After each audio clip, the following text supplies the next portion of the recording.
చేస్తారు అని step by step ప్రాసెస్లో చెప్తున్నాం. సో చూడండి, సో నేను జస్ట్ ర్యాండమ్గానే డయాగ్రామ్ కాకుండా జస్ట్ వేస్తాను చూడండి చిన్నగా. సో సపోజ్ మనకి హౌస్ ఉందనుకోండి, హౌసెస్ పైన ఉంటాయి కదా, ఏమంటారు వాటిని, పెంకుటిల్లు అలాంటివి ఉన్నాయనుకోండి, ఏదో రూఫ్ ఏమంటారు దీన్ని, ఇంగ్లీష్లో అయితే రూఫ్ అంటారు, తెలుగులో ఓకే ఇంగ్లీష్లో రూఫ్ అంటారు. ఓకే, సో ఇప్పుడు వాటర్ పైనుంచి మనకి రెయిన్ వాటర్ అంతా వచ్చి ఎక్కడ పడుతుంది, రెయిన్ వాటర్ మొత్తం రూఫ్ మీద పడుతుంది కదా.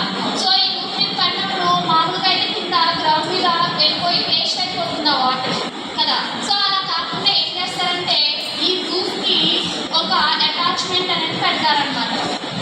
ఓకేనా, రూఫ్స్కి ఒక అటాచ్మెంట్ అంటే ఎలా చెప్పచ్చు అంటే ఒక చిన్న సైజు వాటర్ కలెక్టింగ్. సో దాన్ని పెట్టినప్పుడు ఏమవుతుందంటే ఈ రూఫ్ మీద నుంచి పడే వాటర్ అంతా కూడా దీంట్లోకి వస్తుంది. ఓకే, వాటర్ అంతా కూడా దీంట్లో కలెక్ట్ అవుతుంది అనమాట. ఓకేనా, సో దీంట్లో కలెక్ట్ అయిన తర్వాత దీని నుంచి పైప్ లైన్స్ అనేవి అటాచ్ చేస్తారు. ఏం అటాచ్ చేస్తారు? Pipe lines.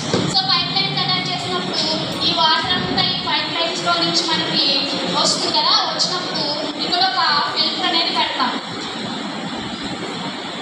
ఓకే, సో ఈ ఫిల్టర్లో ఏం చేస్తారు అని అంటే ఆ వచ్చిన కలెక్ట్ అయినటువంటి ఆ రెయిన్ వాటర్ మొత్తాన్ని క్లీన్ చేస్తారు. ఏం చేస్తారమ్మా?